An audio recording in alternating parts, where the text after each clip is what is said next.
Malam ini aku mengantar suamiku ke bandara. Kukira ini hanya perjalanan bisnis biasa.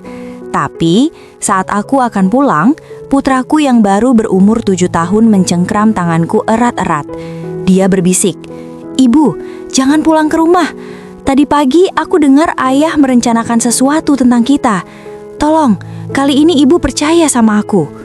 Aku percaya, lalu bersembunyi mengintai rumahku dengan kepanikan. Dan ternyata yang kulihat... Sebelum ceritanya dimulai, silahkan tulis di kolom komentar dari daerah mana saja teman-teman yang menonton cerita ini. Jangan lupa like dan subscribe agar channel ini bisa semakin berkembang dan bisa mempersembahkan cerita yang lebih menarik lagi. Udara malam itu terasa sangat menusuk tulang saat Aruna berdiri di lobi keberangkatan Bandar Udara Internasional.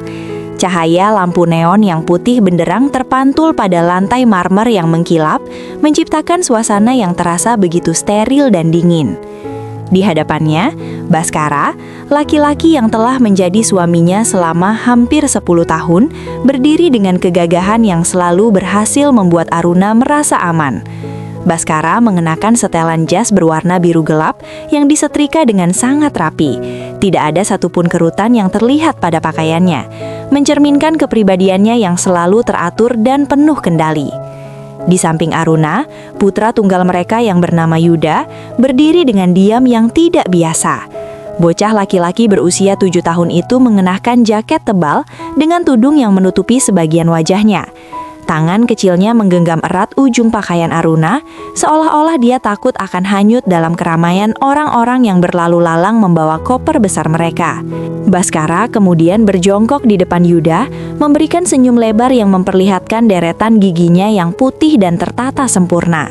Baskara mengusap kepala putranya dengan lembut seraya berkata bahwa dia hanya akan pergi untuk urusan pekerjaan selama beberapa hari saja. Dia meminta Yuda untuk menjaga ibunya dengan baik selama dia berada di kota lain. Namun, Aruna memperhatikan sesuatu yang ganjil pada reaksi putranya. Yuda tidak membalas senyuman ayahnya. Matanya yang bulat justru menatap Baskara dengan tatapan yang sulit diartikan. Sebuah kombinasi antara ketakutan yang mendalam dan kewaspadaan yang tidak seharusnya dimiliki oleh anak seusianya. Baskara kemudian berdiri dan memberikan kecupan lembut pada kening Aruna.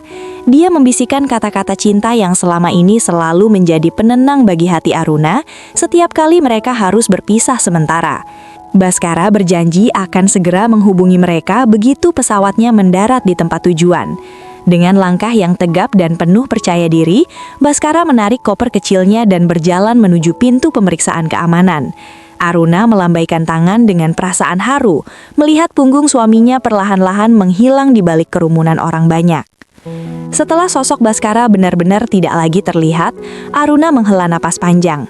Ada rasa hampa yang selalu muncul setiap kali rumah mereka terasa sepi tanpa kehadiran kepala keluarga. Aruna kemudian menunduk dan mengajak Yuda untuk segera menuju ke tempat parkir agar mereka bisa sampai di rumah sebelum tengah malam. Namun, Yuda tidak bergerak sedikit pun. Kakinya seolah-olah telah tertanam kuat di lantai bandar udara tersebut. Aruna mencoba menarik tangan putranya dengan lembut, mengira bahwa Yuda mungkin sedang merasa sedih karena perpisahan tadi. Namun saat Aruna berjongkok untuk menyamakan tinggi badan mereka, dia melihat bahwa wajah Yuda telah berubah menjadi sangat pucat. Keringat dingin terlihat membasahi dahi bocah itu, meskipun suhu di dalam ruangan tersebut sangat sejuk karena pendingin udara yang bekerja maksimal. Yuda tiba-tiba mencengkram lengan Aruna dengan kekuatan yang mengejutkan. Kuku-kuku kecilnya seakan ingin menembus kulit lengan ibunya. Yuda mendekatkan wajahnya ke telinga Aruna. Napasnya terasa pendek dan tidak teratur. Dalam suara yang sangat kecil, nyaris menyerupai desisan angin, Yuda mengatakan sesuatu yang membuat seluruh aliran darah Aruna seakan berhenti seketika. Yuda meminta ibunya agar mereka tidak pulang ke rumah malam ini. Kalimat itu diucapkan dengan nada yang begitu putus asa, sehingga Aruna merasa ada sesuatu yang sangat salah sedang terjadi. Aruna mencoba tertawa kecil untuk mencairkan suasana, menganggap bahwa putranya mungkin hanya sedang berimajinasi setelah menonton film misteri atau mungkin hanya merasa kelelahan. Dia membujuk Yuda dengan mengatakan bahwa rumah mereka adalah tempat paling aman dan nyaman untuk beristirahat. Namun Yuda justru menggelengkan kepalanya dengan sangat keras hingga tudung jaketnya terjatuh. Air mata mulai menggenang di pelupuk mata bocah itu saat dia bersumpah bahwa dia tidak sedang berbohong. Yuda bercerita bahwa tadi pagi, sesaat sebelum mereka berangkat menuju bandar udara, Gia secara tidak sengaja mendengar Baskara sedang berbicara dengan seseorang melalui telepon di dalam ruang kerjanya yang terkunci rapat. Yuda yang awalnya ingin mengajak ayahnya bermain, terpaksa berhenti di depan pintu karena mendengar suara Baskara yang terdengar sangat berbeda. Suara itu tidak lagi lembut seperti biasanya, melainkan terdengar sangat dingin, penuh ancaman, dan mengerikan. Yuda menjelaskan bahwa ayahnya mengatakan kepada orang di seberang telepon tersebut bahwa semuanya harus diselesaikan malam ini juga. Baskara memberikan instruksi agar orang-orang tersebut masuk ke dalam rumah setelah memastikan Aruna dan Yuda sudah tertidur lelap. Yuda tidak memahami secara teknis apa yang dibicarakan, namun dia mendengar ayahnya menyebutkan tentang penggunaan cairan yang mudah terbakar dan bagaimana memastikan bahwa tidak akan ada jejak yang tertinggal sehingga kejadian itu akan terlihat seperti kecelakaan murni akibat hubungan pendek arus listrik. Mendengar pengakuan yang begitu mendetail dari mulut putranya, Aruna merasakan sebuah firasat buruk yang sangat hebat menghujam dadanya. Dia teringat kembali pada sikap Baskara yang beberapa minggu terakhir ini sering terlihat gelisah dan banyak menghabiskan waktu di dalam ruang kerjanya sendirian. Aruna juga teringat bagaimana Baskara terus-menerus menanyakan apakah Aruna sudah mengunci semua pintu dan jendela dengan benar setiap kali mereka akan tidur. Sebuah pertanyaan yang awalnya Aruna anggap sebagai bentuk perhatian, namun kini terasa seperti cara untuk memastikan bahwa mereka terjebak di dalam. Meskipun logika dalam otak Aruna terus berusaha membela Baskara dengan mengatakan bahwa tidak mungkin seorang suami yang begitu penyayang tega mencelakai keluarganya sendiri. Namun tatapan mata Yuda tidak bisa berbohong. Teror yang terpancar dari mata putranya adalah sesuatu yang sangat nyata. Aruna menyadari bahwa Yuda bukan tipe anak yang suka mencari perhatian dengan cara mengarang cerita yang begitu menyeramkan. Akhirnya, Aruna memutuskan untuk mengikuti instingnya sebagai seorang ibu. Dia memilih untuk mempercayai ketakutan putranya daripada logikanya sendiri. Tanpa membuang waktu lebih lama lagi, Aruna membawa Yuda menuju mobil mereka dengan langkah yang terburu-buru. Di dalam mobil, tangan Aruna gemetar saat dia memasukkan kunci ke dalam lubang starter. Dia tidak menjalankan mobilnya menuju arah rumah mereka yang terletak di kawasan perumahan elit, melainkan mengemudikannya menuju ke arah yang berlawanan. Aruna memutuskan untuk membawa Yuda bersembunyi di sebuah area yang cukup gelap, namun memiliki jarak pandang yang baik ke arah gerbang masuk kompleks perumahan mereka. Dia mematikan semua lampu dan mesinnya, membiarkan kegelapan menyelimuti mereka di dalam kendaraan tersebut. Dari tempat persembunyian itu, Aruna terus menatap ke arah jalan utama, menunggu dengan perasaan jantung yang berdegup sangat kencang, berharap bahwa apa yang diceritakan oleh Yuda hanyalah sebuah kesalahan pendengaran belaka. Namun, di dalam hati yang paling dalam, dia tahu bahwa malam yang panjang dan mengerikan baru saja dimulai.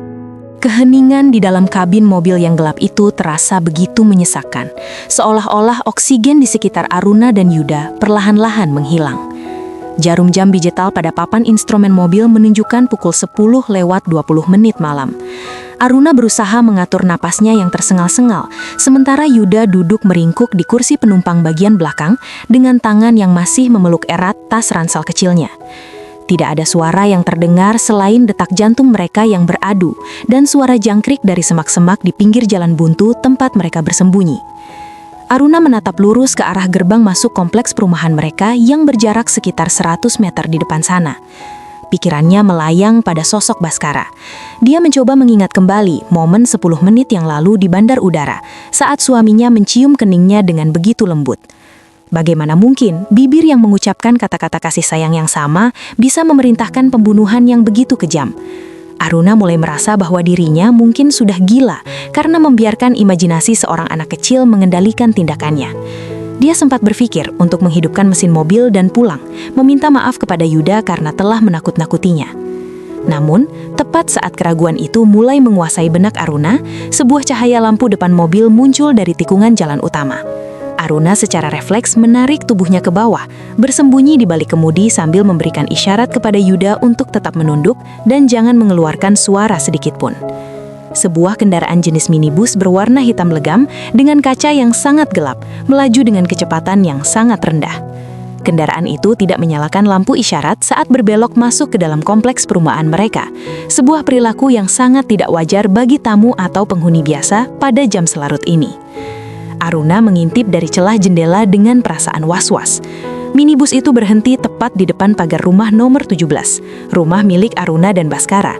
Di bawah temaram lampu jalan yang sedikit berkedip, Aruna melihat dua orang laki-laki turun dari kendaraan tersebut. Mereka mengenakan pakaian serba gelap, jaket bertudung dan masker yang menutupi sebagian besar wajah mereka. Aruna berharap mereka hanyalah pencuri biasa, karena jika mereka adalah perampok, dia bisa segera menghubungi polisi dan masalah akan selesai. Namun, tepat saat keraguan itu mulai menguasai benak Aruna, sebuah laki-laki tidak memanjat pagar atau mencoba merusak gembok. Dia merogoh kantong jaketnya dan mengeluarkan sebuah kunci. Dengan gerakan yang sangat tenang dan terbiasa, dia memasukkan kunci tersebut ke dalam lubang kunci pagar. Klik, pagar besi yang berat itu terbuka dengan sangat mulus tanpa menimbulkan suara decitan sedikit pun. Aruna membekap mulutnya sendiri agar jeritan ngerinya tidak lolos. Kunci pagar itu hanya dimiliki oleh dua orang di dunia ini, Aruna yang memegangnya sekarang dan Baskara yang seharusnya sedang berada di atas pesawat menuju luar kota. Kedua orang asing itu melangkah masuk ke dalam halaman rumah dengan langkah yang sangat metodis, seolah-olah mereka sudah menghafal tata letak bangunan tersebut. Mereka menuju pintu utama dan sekali lagi, dengan menggunakan kunci duplikat, mereka membuka pintu kayu jati yang kokoh itu dengan sangat mudah. Mereka masuk ke dalam dan menutup pintu kembali dari dalam. Aruna merasakan perutnya melilit hebat. Ini bukan sekadar perampokan, ini adalah sebuah penyusupan yang telah direncanakan dengan sangat matang. Dan kunci yang mereka gunakan adalah bukti nyata bahwa pengkhianatan ini berasal dari dalam selimutnya sendiri. Dari kejauhan, Aruna melihat cahaya senter kecil bergerak-gerak di balik tirai jendela ruang tamu mereka. Mereka tidak menyalakan lampu utama rumah, sebuah taktik agar tetangga sekitar tidak curiga. Aruna ingin sekali keluar dari mobil dan berteriak meminta tolong. Namun dia menyadari bahwa jika dia melakukan itu, dia justru akan membahayakan nyawa Yuda. Dia hanya bisa terpaku menyaksikan rumah yang selama ini dia bangun dengan cinta, kini sedang dikuasai oleh orang-orang yang ingin menghabisi nyawanya. 5 menit berlalu dengan ketegangan yang hampir membuat Aruna kehilangan kesadaran. Tiba-tiba, dia mencium sesuatu yang sangat tajam masuk melalui lubang ventilasi mobil yang sedikit terbuka. Bau bensin yang sangat menyengat. Yuda yang juga mencium bau tersebut mulai terisak tanpa suara. Air mata mengalir deras di pipinya yang pucat. Tidak lama kemudian, sebuah kilatan cahaya oranye muncul dari lantai 2 rumah mereka, tepatnya dari arah kamar tidur Yuda. Kilatan itu diikuti oleh kobaran api yang dengan cepat merambat ke bagian tirai dan plafon kayu. Dalam waktu singkat, rumah yang megah itu mulai dilalap oleh si jago merah. Asap hitam pekat membubung tinggi ke langit malam yang gelap. Kedua laki-laki berbaju hitam tadi terlihat berlari keluar dari rumah, melompati pagar yang masih terbuka, dan segera masuk ke dalam minibus hitam mereka yang langsung tancap gas meninggalkan lokasi kejadian. Mereka pergi tepat beberapa saat sebelum suara sirina pemadam kebakaran terdengar meraung-raung dari kejauhan. Aruna melihat rumahnya hancur, namun yang lebih menghancurkan hatinya adalah ketika ponsel di genggamannya bergetar. Sebuah pesan singkat masuk dari nomor Baskara. Aruna membukanya dengan tangan yang gemetar hebat. Pesan itu berbunyi, "Sayang, aku baru saja mendarat. Semoga kamu dan Yuda sudah tidur nyenyak di rumah. Aku sangat mencintai kalian berdua." Kalimat tidur nyenyak dalam pesan itu kini bermakna sangat mengerikan di telinga Aruna.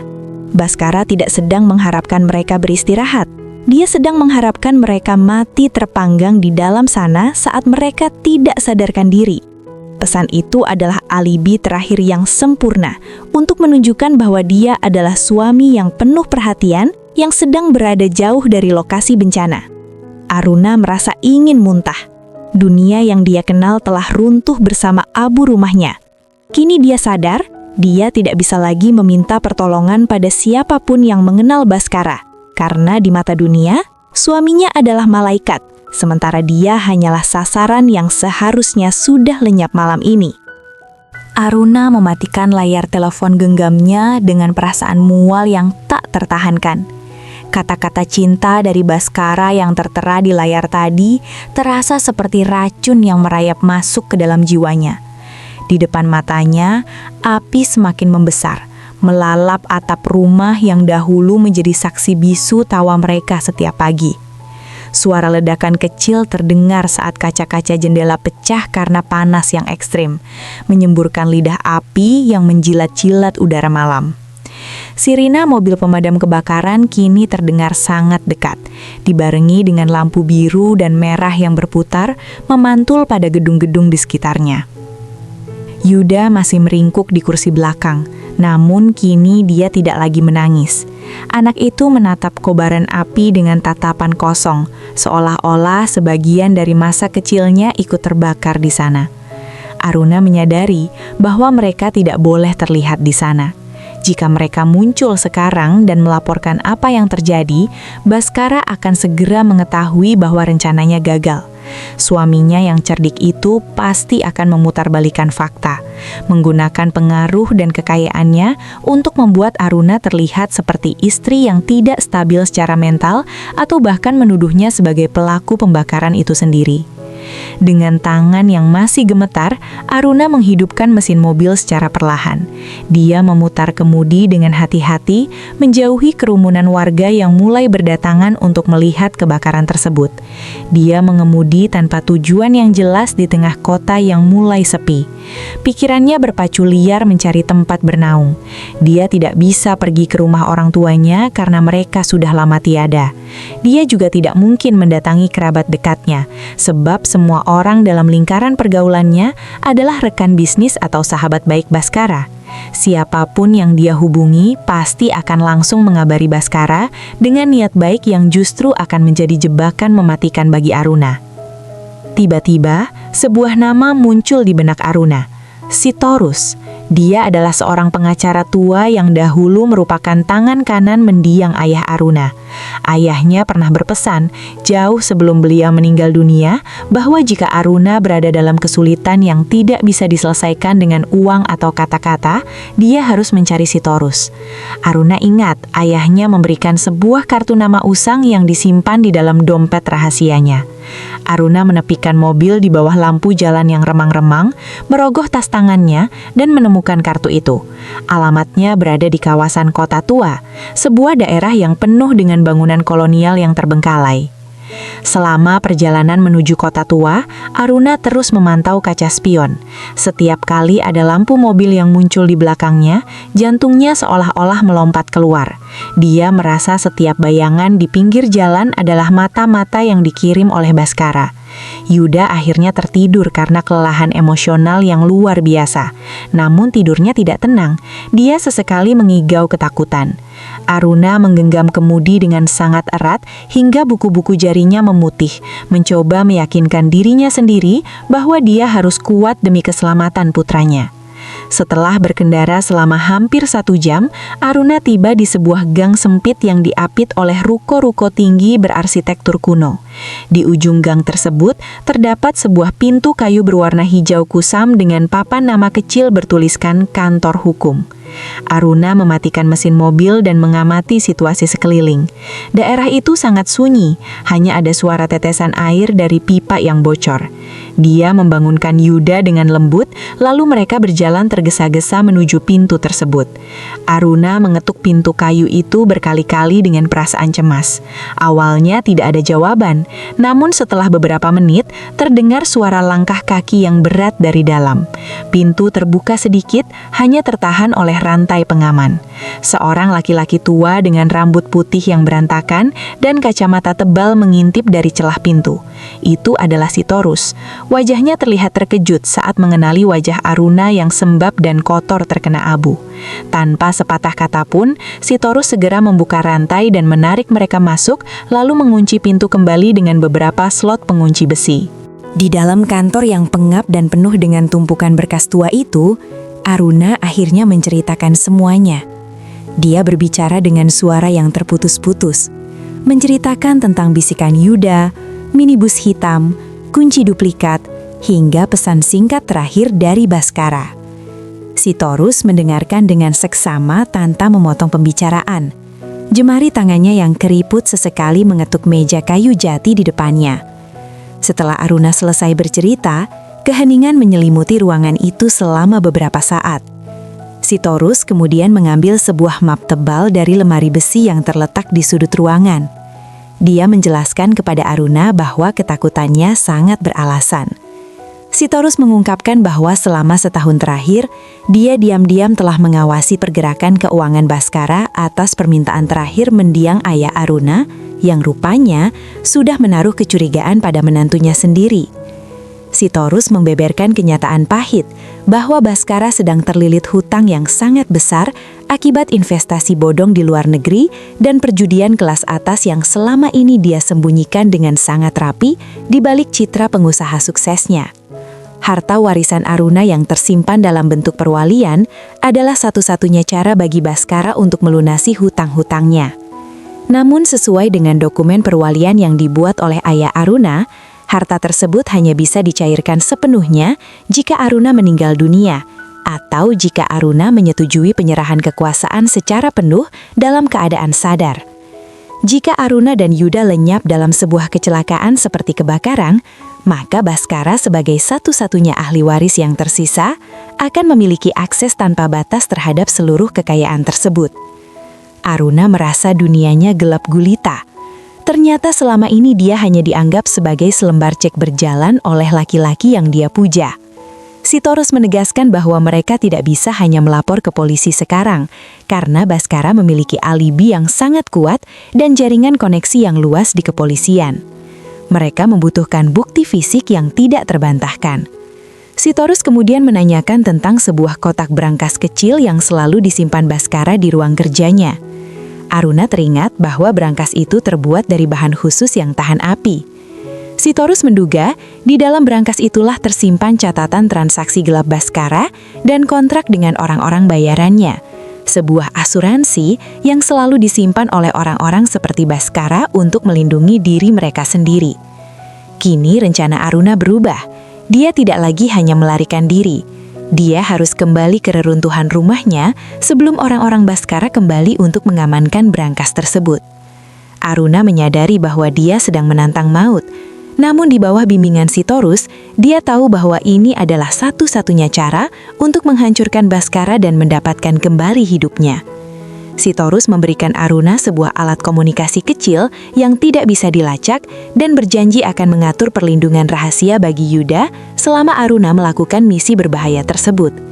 Ketakutan Aruna kini berubah menjadi kemarahan yang dingin dan terarah. Dia siap menghadapi monster yang pernah dia sebut sebagai suami. Sinar rembulan yang pucat menyinari reruntuhan rumah yang kini hanya menyisakan kerangka hitam yang mengerikan. Bau hangus yang menyengat masih memenuhi udara, sebuah aroma kematian dan pengkhianatan yang menyesakkan dada. Aruna berdiri di tepi garis polisi yang melintang, memandangi bekas kediamannya dengan perasaan yang campur aduk. Yuda kini berada dalam perlindungan aman di kediaman rahasia milik Sitorus, namun bayangan ketakutan putranya tetap menjadi bahan bakar utama bagi keberanian Aruna malam ini. Dia harus bergerak cepat sebelum fajar menyingsing, karena dia tahu bahwa Baskara pasti akan segera kembali dengan sandiwara duka cikanya. Aruna mengenakan pakaian serba hitam dan penutup wajah, menyelinap masuk melalui celah pagar samping yang sudah tidak lagi terkunci dengan sempurna. Setiap langkah yang dia ambil di atas puing-puing bangunan itu menimbulkan suara gemeretak kayu dan kaca yang pecah, seolah-olah rumah itu sendiri sedang merintih kesakitan. Dia mengarahkan senter kecilnya dengan sangat hati-hati, memastikan cahayanya tidak terlihat oleh penjaga keamanan kompleks yang berpatroli di kejauhan. Tujuannya hanya satu, sisa-sisa ruang kerja Baskara yang berada di sudut paling belakang lantai dasar. Langkah kaki Aruna terhenti saat dia sampai di area yang dahulu merupakan ruang kerja yang megah dengan deretan buku-buku mahal dan meja jati yang antik. Kini ruangan itu hanya menyisakan abu dan logam-logam yang melengkung karena panas yang ekstrim. Aruna mulai menggali di antara tumpukan puing yang masih terasa hangat. Jumarinya yang gemetar mulai kotor oleh jelaga hitam. Namun dia terus mencari dengan kegigihan seorang ibu yang sedang memperjuangkan keadilan. Setelah hampir 20 menit menggali, ujung jarinya menyentuh permukaan logam yang keras dan dingin. Itu adalah brankas kecil milik Baskara.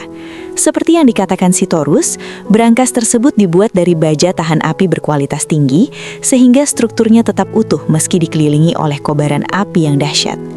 Aruna mencoba mengingat nomor kombinasi yang pernah dia lihat secara tidak sengaja saat Baskara sedang terburu-buru beberapa bulan yang lalu. Tangannya berkeringat dingin saat memutar tombol angka tersebut. Putaran pertama, kedua, dan ketiga. Klik! Pintu brankas itu terbuka sedikit, mengeluarkan uap panas yang terperangkap di dalamnya. Di dalam brankas tersebut, Aruna menemukan beberapa dokumen yang sedikit menguning, namun masih sangat jelas untuk dibaca. Ada sebuah buku harian kecil bersampul kulit hitam yang berisi catatan tangan Baskara mengenai alur pengeluaran uangnya, termasuk pembayaran kepada orang-orang yang dia sebut sebagai pembersih jalan. Selain itu, terdapat sebuah alat penyimpanan data elektronik atau flash disk yang dibungkus plastik pelindung. Aruna segera memasukkan benda-benda berharga itu ke dalam kantong jaketnya. Dia merasa seolah-olah baru saja menggenggam bukti kematian bagi masa depan Baskara yang penuh kepalsuan. Namun, saat Aruna hendak berdiri dan meninggalkan tempat itu, dia mendengar suara langkah kaki yang mendekat dari arah halaman depan. Suara itu bukan langkah kaki petugas keamanan yang biasa, melainkan langkah yang teratur dan penuh kewaspadaan.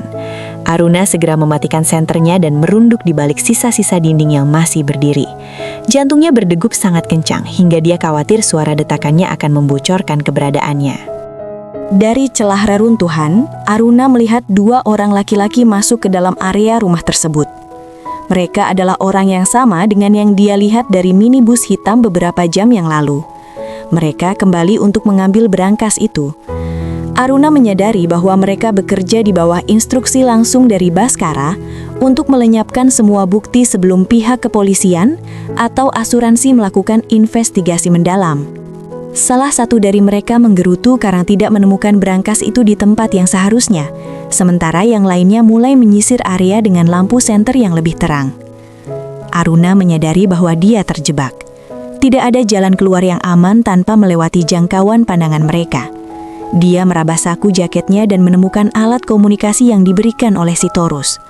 Dia menekan tombol darurat sesuai instruksi. Namun dia tahu bahwa bantuan tidak akan datang dalam hitungan detik. Dia harus menggunakan kecerdikannya sendiri. Aruna melihat sebuah pipa besi yang tergeletak di dekat kakinya. Dengan gerakan yang sangat hati-hati, dia melemparkan pipa itu ke arah yang berlawanan, ke arah dapur yang sudah hancur. Suara dentuman besi di tengah keheningan malam itu berhasil menarik perhatian kedua laki-laki tersebut.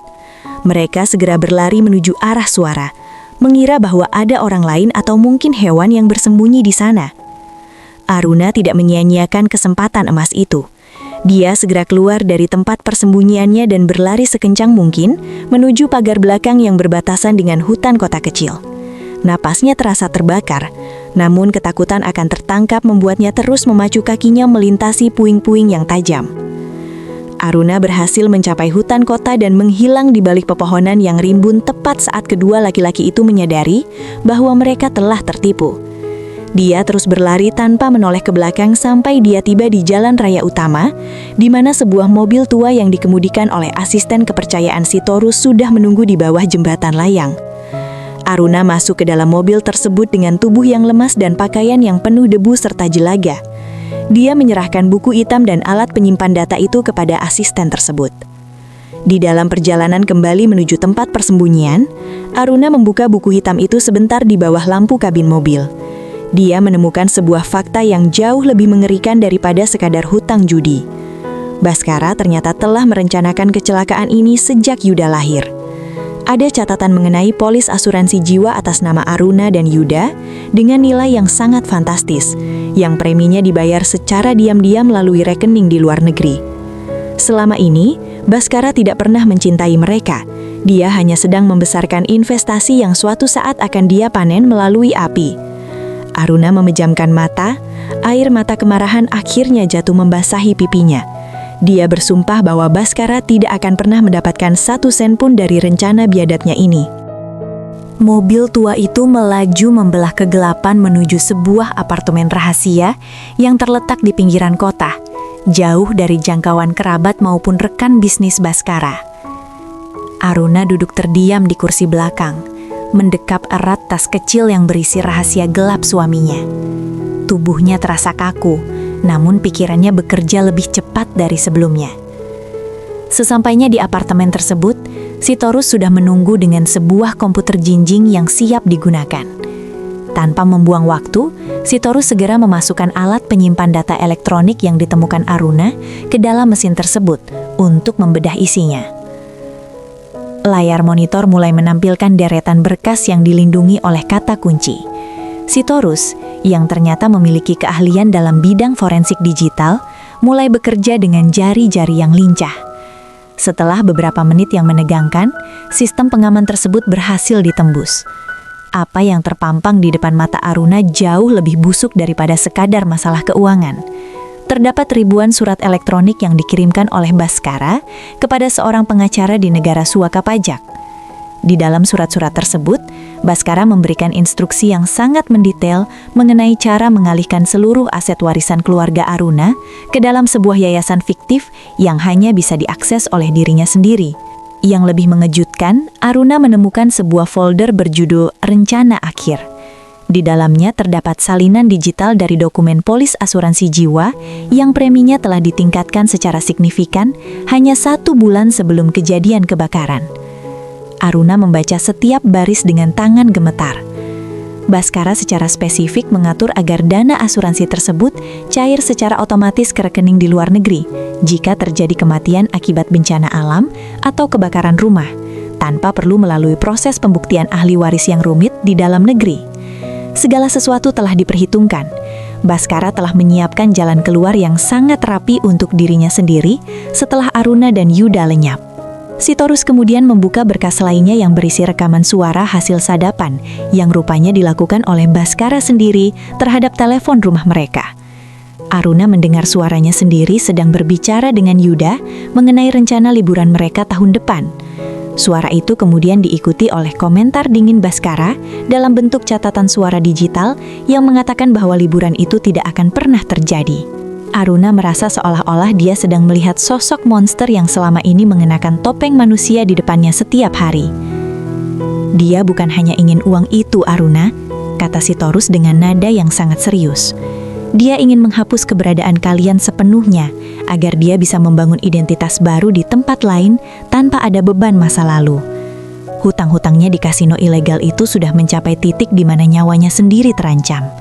Dia mengorbankan kalian untuk menyelamatkan kepalanya sendiri dari para penagih utang yang kejam. Tiba-tiba, telepon genggam milik Sitorus bergetar. Sebuah kabar masuk dari informan di bandar udara. Pesawat yang seharusnya ditumpangi oleh Baskara dijadwalkan kembali lebih awal karena adanya pemberitahuan mengenai keadaan darurat di rumahnya. Baskara sedang dalam perjalanan pulang dengan skenario sebagai suami yang hancur dan berduka.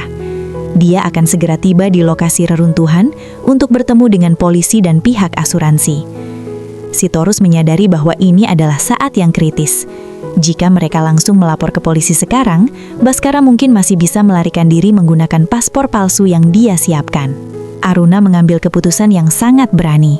Dia tidak ingin Baskara hanya sekedar ditangkap. Dia ingin suaminya itu merasakan kehancuran total di depan semua orang yang selama ini dia tipu. Aruna meminta Sitorus untuk meretas sistem komunikasi internal pada acara konferensi pers yang biasanya akan digelar oleh polisi di depan lokasi kebakaran rumah mewah. Aruna berencana untuk muncul di tengah kerumunan saat Baskara sedang memberikan pernyataan dukanya yang palsu. Namun sebelum rencana itu dilaksanakan, mereka harus memastikan keamanan Yuda terlebih dahulu. Sitorus mengirim Yuda ke sebuah lokasi yang sangat tersembunyi dengan penjagaan ketat. Yuda, meskipun masih kecil, seolah-olah memahami situasi yang sedang terjadi. Dia memeluk ibunya dengan sangat erat sebelum mereka berpisah. "Ibu harus hati-hati," ayah sudah bukan ayah lagi."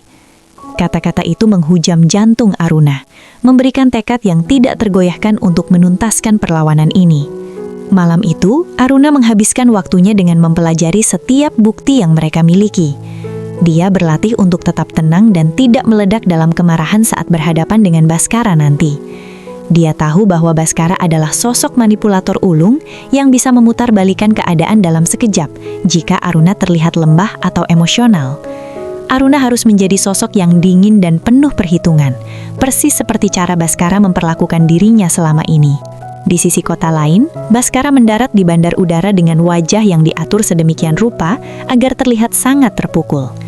Dia menangis di depan petugas bandar udara yang memberikan ucapan duka.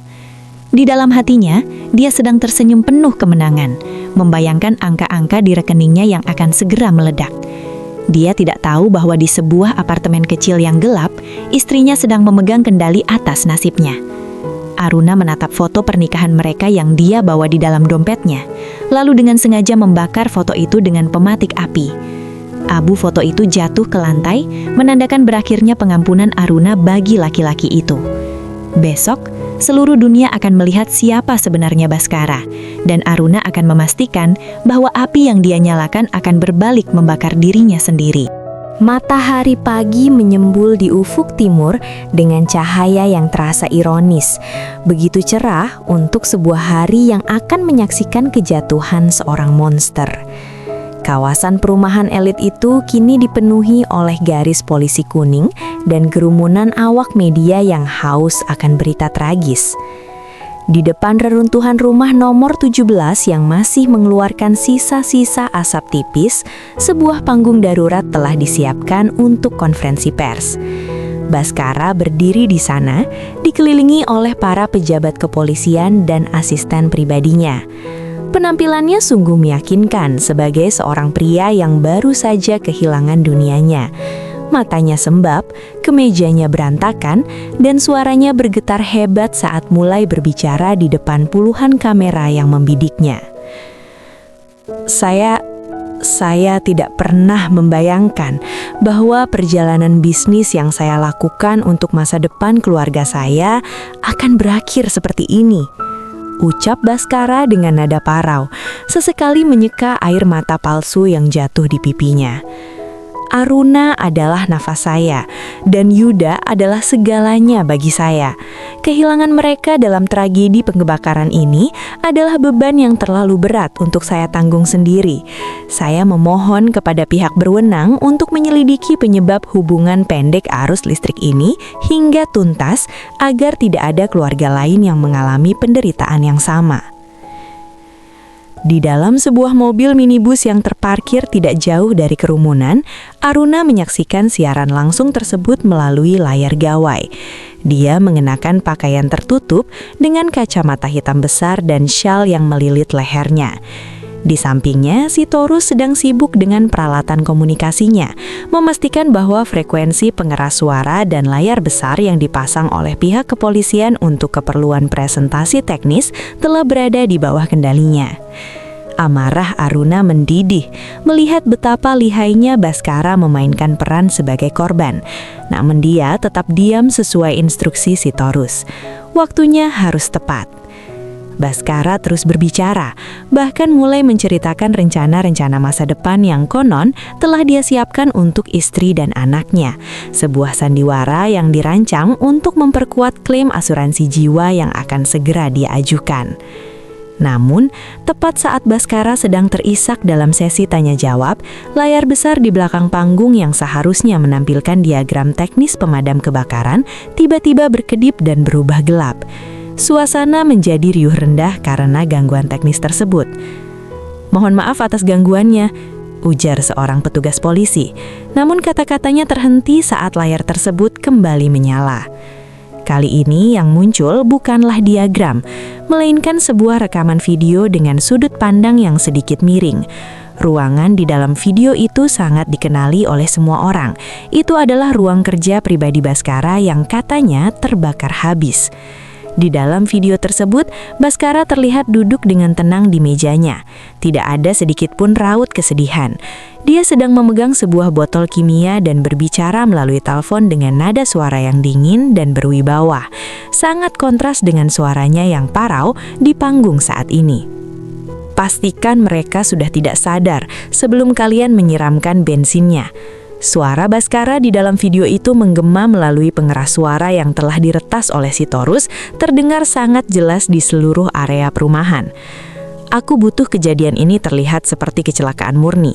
Dan ingat, ambil buku harian hitam di brankas.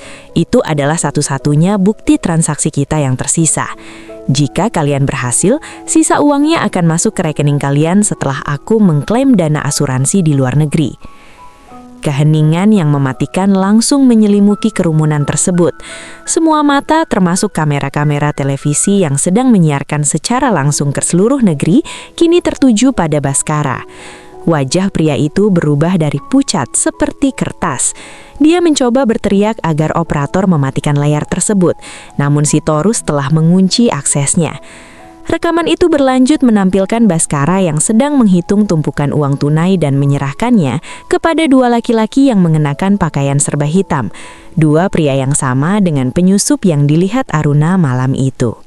Ini adalah rekayasa digital. Ini fitnah, teriak Baskara dengan suara yang kini melengking ketakutan. Dia menoleh ke arah polisi, namun para petugas tersebut justru mulai menjauh darinya. Tangan mereka bergerak menuju borgol di pinggang masing-masing. Saat itulah, Aruna membuka pintu mobilnya. Dia melangkah keluar dan berjalan menembus kerumunan awak media yang secara otomatis memberikan jalan. Dia melepaskan kacamata hitam dan syalnya, memperlihatkan wajahnya yang masih hidup, penuh dengan luka batin, namun tegak dengan martabat. Kerumunan itu tersentak, suara bisik-bisik berubah menjadi teriakan histeris saat mereka menyadari bahwa sang korban yang seharusnya sudah menjadi abu, kini berdiri di hadapan mereka. Aruna naik ke atas panggung, berdiri tepat di depan Baskara yang gemetar sehebat daun kering yang tertiup angin. Dia tidak memukul suaminya, tidak juga berteriak. Dia hanya menatap Baskara dengan tatapan yang seolah-olah menembus langsung ke dasar jiwanya yang busuk. Aruna mengeluarkan telepon genggamnya sendiri dan menekan tombol putar pada pesan suara terakhir yang dikirim Baskara. "Semoga kamu dan Yuda sudah tidur nyenyak di rumah." Suara Baskara terdengar lagi, kali ini dalam bentuk pesan cinta yang mematikan. "Kami memang tidur nyenyak malam ini, Baskara," ucap Aruna dengan suara yang tenang namun bergetar karena emosi yang tertahan. "Tapi bukan di dalam rumah yang kamu bakar, melainkan dalam perlindungan kebenaran yang tidak pernah kamu duga sebelumnya. Kamu tidak hanya gagal membunuh kami, kamu juga baru saja menghancurkan dirimu sendiri di depan jutaan pasang mata." Baskara mencoba meraih tangan Aruna, entah untuk memohon atau menyerang, namun para petugas polisi dengan cepat menyergapnya.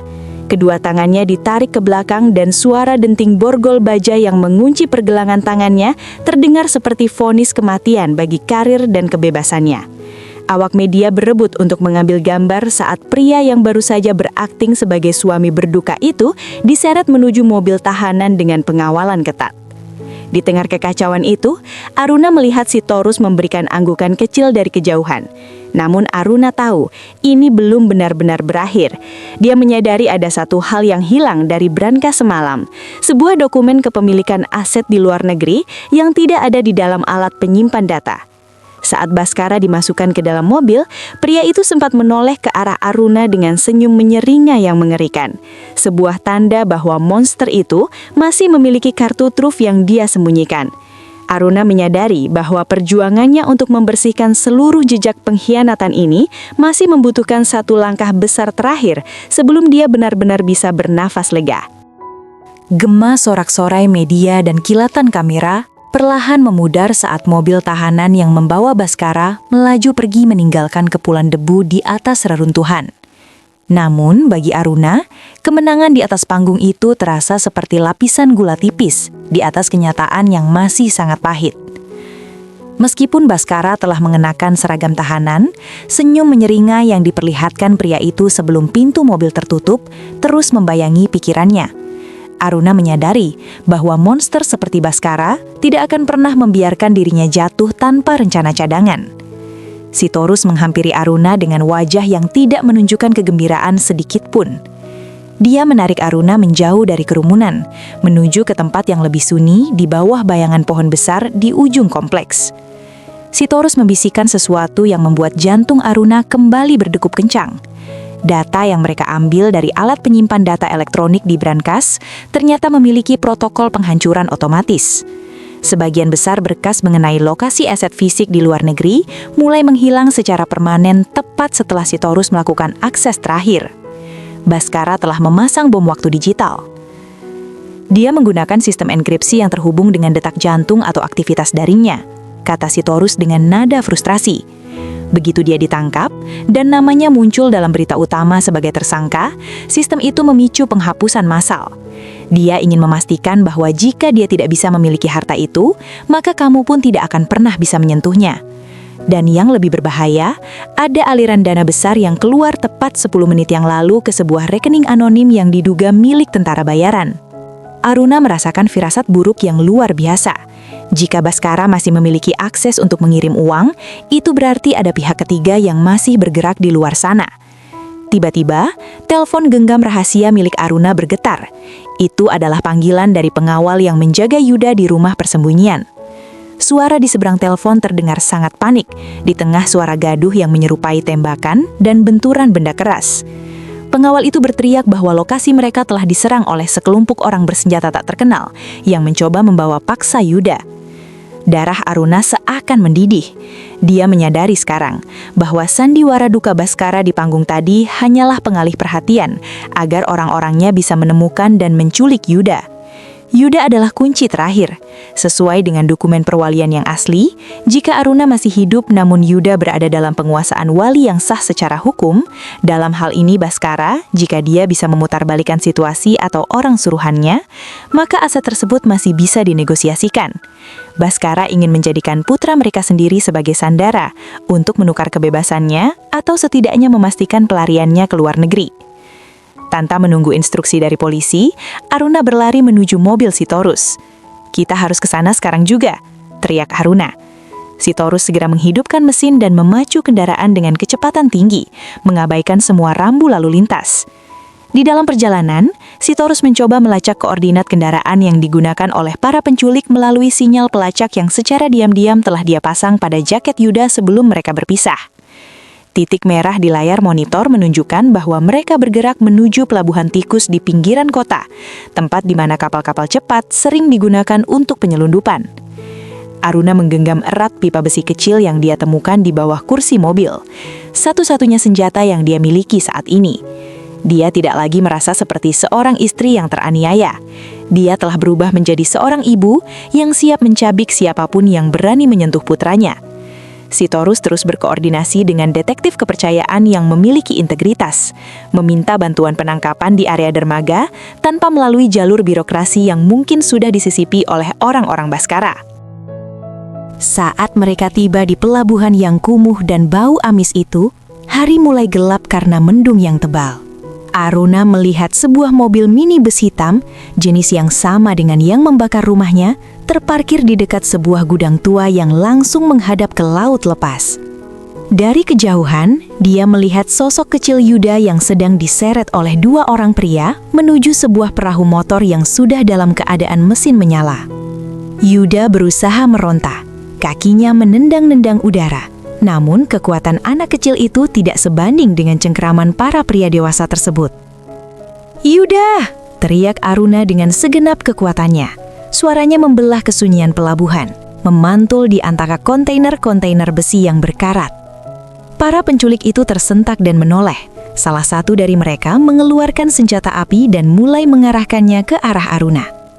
Namun, sebelum dia sempat menarik pelatuk, sebuah tembakan peringatan terdengar dari arah belakang Aruna. Rupanya detektif kepercayaan Sitorus telah tiba lebih cepat dari yang diduga. Suasana menjadi sangat kacau dengan aksi saling tembak yang terjadi di antara kontainer. Aruna tidak peduli dengan peluru yang berterbangan. Dia memanfaatkan kegaduhan itu untuk berlari memutar, memanjat tumpukan kayu, dan melompat tepat ke arah pria yang sedang memegangi Yuda. Aruna menghantamkan pipa besinya ke arah kepala pria tersebut dengan kemarahan yang meluap-luap. Pria itu terjatuh, melepaskan cengkramannya pada Yuda. Aruna segera memeluk putranya dan melindunginya dengan tubuhnya sendiri di balik sebuah kotak kayu besar. Yuda menangis ketakutan. Namun Aruna membisikkan kata-kata penenang bahwa semuanya akan segera berakhir. Di sisi lain, para petugas polisi berhasil melumpuhkan para penculik lainnya setelah kontak senjata yang singkat namun menegangkan. Sitorus menghampiri mereka dengan napas terengah-engah, memegang sebuah tas kecil yang dijatuhkan oleh salah satu penculik. Di dalam tas tersebut, terdapat paspor palsu untuk Bhaskara, Yuda, dan satu set dokumen transfer aset yang sudah ditandatangani secara paksa menggunakan cap jempol Yuda yang telah dibasahi tinta. Bhaskara benar-benar telah merencanakan untuk membawa Yuda kabur bersamanya dari penjara. Sebuah rencana pelarian yang sangat gila yang melibatkan penyogokan tingkat tinggi di dalam lembaga pemasyarakatan. Aruna menatap laut yang hitam pekat, menyadari bahwa meskipun Yuda sudah aman, ancaman Bhaskara masih nyata selama pria itu masih memiliki napas dan koneksi. Dia menyadari bahwa dia tidak bisa hanya mengandalkan hukum yang seringkali memiliki celah bagi orang kaya seperti Bhaskara. Aruna menoleh ke arah Sitorus dan memberikan instruksi yang sangat rahasia. Dia memutuskan untuk menggunakan sebagian kecil dari sisa harta warisannya untuk memutus seluruh jaringan koneksi Bhaskara di penjara, memastikan bahwa tidak akan ada satupun sipir atau narapidana yang berani membantu pria itu lagi. Ini adalah langkah terakhir untuk mengurung monster itu dalam kesunyian yang abadi, tanpa uang, tanpa teman, dan tanpa harapan. Malam yang penuh dengan desing peluru dan bau amis pelabuhan itu akhirnya berlalu, digantikan oleh cahaya pagi yang lembut dan menenangkan. Aruna duduk di kursi kayu di ruang tunggu kantor kepolisian pusat, mendekap Yuda yang tertidur lelap di pangkuannya dalam selimut tebal. Setelah drama penyandaraan yang mengerikan itu, seluruh jaringan yang dibayar oleh Bhaskara mulai runtuh satu persatu. Para penculik yang tertangkap mulai bicara untuk menyelamatkan leher mereka sendiri, membongkar sebuah konspirasi pelarian yang melibatkan oknum di dalam lembaga pemasyarakatan yang sebelumnya telah disuap oleh Bhaskara melalui rekening luar negeri. Sitorus berjalan mendekat dengan langkah yang terasa lebih ringan. Dia membawa sebuah map berwarna biru tua dan duduk di samping Aruna. Pengacara tua itu menjelaskan bahwa pengadilan baru saja mengeluarkan perintah penyitaan darurat terhadap seluruh rekening anonim yang sempat diaktifkan oleh protokol penghancuran data milik Bhaskara. Berkat keberanian Aruna menyelamatkan Yuda dan mengamankan dokumen di dermaga, mereka kini memiliki bukti otentik mengenai upaya pencucian uang dan penculikan berencana. Bhaskara kini tidak hanya menghadapi tuntutan pembunuhan dan pembakaran, tetapi juga pengkhianatan terhadap negara dan kejahatan terorganisir. "Semuanya sudah berakhir, Aruna," kata Sitorus dengan nada yang tulus. Bhaskara telah dipindahkan ke sel isolasi dengan pengamanan tingkat tinggi di bawah pengawasan langsung dari unit khusus yang tidak bisa dia beli. Semua hartanya di luar negeri yang tersisa telah dibekukan dan akan segera dikembalikan ke dalam dana perwalian atas namamu dan Yuda. Tidak ada lagi celah baginya untuk bernafas, apalagi merencanakan pembalasan. Aruna menatap keluar jendela, melihat debu-debu yang menari di bawah sinar matahari. Dia merasa sebuah beban seberat gunung perlahan-lahan terangkat dari pundaknya. Namun dia tahu bahwa kekayaan yang melimpah itu tidak akan pernah bisa menggantikan rasa aman yang sempat hilang atau memperbaiki kenangan masa kecil Yuda yang sempat ternoda oleh pengkhianatan seorang ayah. Aruna membuat sebuah keputusan besar pagi itu. Dia meminta Sitorus untuk menyiapkan dokumen hibah. Dia memutuskan untuk menyumbangkan sebagian besar harta warisan ayahnya yang telah didapatkan kembali untuk membangun sebuah kompleks pusat rehabilitasi dan rumah aman bagi perempuan dan anak-anak yang menjadi korban kekerasan dalam rumah tangga. Dia ingin mengubah uang yang tadinya menjadi alasan bagi Bhaskara untuk membunuh menjadi alat untuk menyelamatkan ribuan nyawa lainnya. Aruna menyadari bahwa cara terbaik untuk membalas dendam kepada kegelapan adalah dengan menjadi cahaya yang sangat terang bagi orang lain. Dia tidak ingin hidup dalam kemewahan yang dibangun di atas abu rumah lamanya. Dia ingin membangun sesuatu yang memiliki makna yang jauh lebih dalam. Beberapa minggu kemudian, Aruna membawa Yuda mengunjungi sebuah rumah baru di pinggiran kota yang tenang, dekat dengan perbukitan hijau yang asri. Rumah itu sederhana, berdinding putih dengan banyak jendela besar yang membiarkan udara segar dan cahaya masuk ke setiap sudut ruangan. Tidak ada lagi cermin-cermin besar atau kemewahan yang dingin, yang ada hanya kehangatan dan rasa syukur. Yuda berlari ke halaman belakang, mengejar seekor anak anjing yang baru saja mereka adopsi. Tawa bocah itu terdengar jernih, tanpa ada beban ketakutan yang dahulu menyiksa batinnya. Baskara sendiri akhirnya dijatuhi hukuman penjara seumur hidup tanpa kemungkinan remisi atau pembebasan bersyarat. Di dalam kesunyian selnya yang sempit, dia harus menghabiskan sisa hidupnya dengan bayang-bayang kegagalannya sendiri. Dia kehilangan segalanya karena keterakahannya sendiri. Harta yang dia dambakan, kebebasan yang dia agungkan, dan keluarga yang seharusnya menjadi pelindungnya.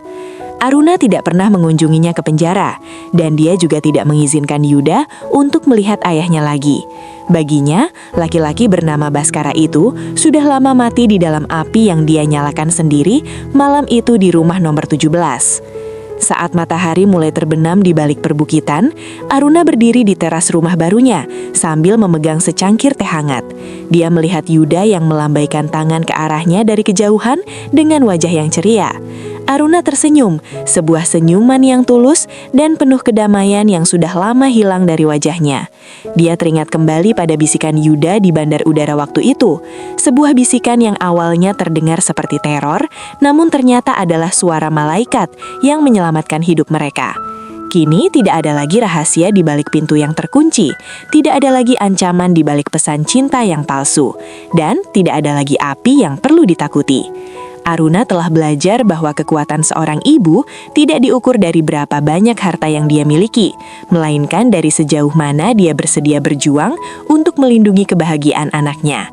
Di bawah langit yang berwarna jingga keemasan, Aruna menyadari bahwa hidupnya yang baru saja bermulai. Dia telah berhasil melintasi lembah kematian dan keluar sebagai pemenang, membawa satu-satunya harta yang benar-benar berharga, yaitu kedamaian jiwa dan masa depan yang cerah bagi putra tercinta.